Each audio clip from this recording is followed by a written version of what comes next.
ايا معايا نشوفوا كيفاش درت هذه التحليه بالشوكولا اللي تجيب طبقه تاع لا جينواز وتجيب بالطبقه تاع الشوكولا مختلفه، ماشي كيما الكيكات اللي مالفين نشوفوهم ولا التحليات اللي مالفين نديروهم.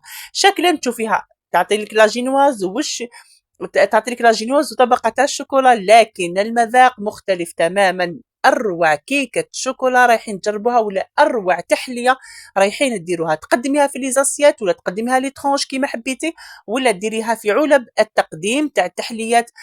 روعه روعه. ديروا حفظ للفيديو رايحين تحتاجوه لشهر رمضان المبارك، تقدميها كتحليات ولا لضيافك. ايا معايا شوفوا الطريقه. درت في ريسيبيو، درت 4 حبات بيض، قرصه تاع الملح، كاس تاع السكر ناقص اصبع. طلعت السكر مليح حتى طلعت البيض حتى ذاب لي السكر. درت كاس تاع الزيت ناقص اصبع ايضا. بعدها درت بالتدريج كاس تاع الحليب، كاس تاع الحليب. ومن بعد نحبس الخفق ونجيب النواشف اللي درت فيهم 2 كيسان تاع الفرينه، 2 كيسان وربع تاع الفرينه، 3 مغارف تاع كاكاو، ودرت مغرف تاع لافاني، 2 اكياس تاع خميره الحلويات، ومغرف تاع بيكربونات. وهذا هي السر اللي يعطي لها الهشاشه تاعها. نخلط المكونات مع بعض ونجيب البلا اللي يدخل للفور. اللي يدخل للفور درت انايا 25 على 30 ولا 30 على 30 كيما تحبي. المهم نديروه في فرن مسخن مسبقا 180 درجه.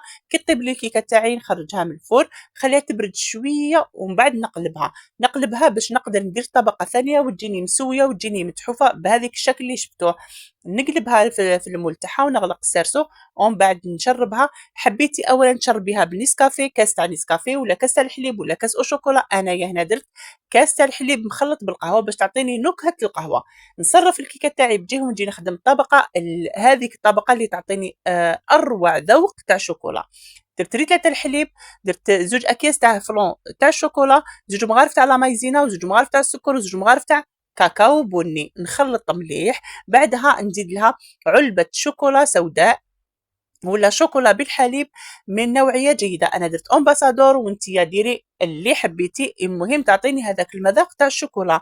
نفرغ الكيكه تاعي ولا الطبقه تاعي من الفوق ومن بعد ندخلها في الكونجيلاتور مده ولا في الثلاجه حتى تجمد تماما. انا هنا خليتها ساعتين كانت جامده الكيكه تاعي. وهذه هي باش كي تجي تقسمي تعطي لك القوام ولا تعطي لك هذاك التناسق تاع الطبقات. نخدم الطبقه الاخيره اللي هي غاناش تاع شوكولا. درت علبه شوكولا سوداء، درت لها كريم فريش وذوبتها درتها من الفوق. تقدري ديري حليب وزبده وديري طبقه تاع لاكاناج من الفوق وتسويها بشكل سريعا، يعني باش الكيكه تاعك بارده باش تعطي لك هذاك اللون هذاك الشكل الاملس من الفوق. ومن بعد نجي نزينها ونزينها التزيين تاع شوكولا، يعني التزيين تاع الباتيسري ولا شتها انايا عند خويا اللي يخدم الحلويات.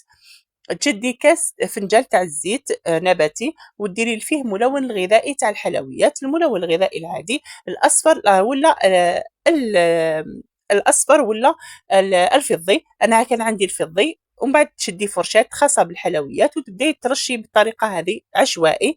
ومن بعد تقدميها. انا قطعتها لي ترونش باتيسير وانتي قطعيها مربعات ولا قطعيها مربعات صغار وتحطيها في ليزاسيات ولا في طباسه صغار ولا تقدميها تاع التحليات. راح تحتاجوها شهر رمضان المبارك ولا حتى لولادك وضيافك. ديري جام وديري حفظ للفيديو وبارطاجيها مع اصحابك وزوروا قناتي على اليوتيوب وخلوا لي تعليق.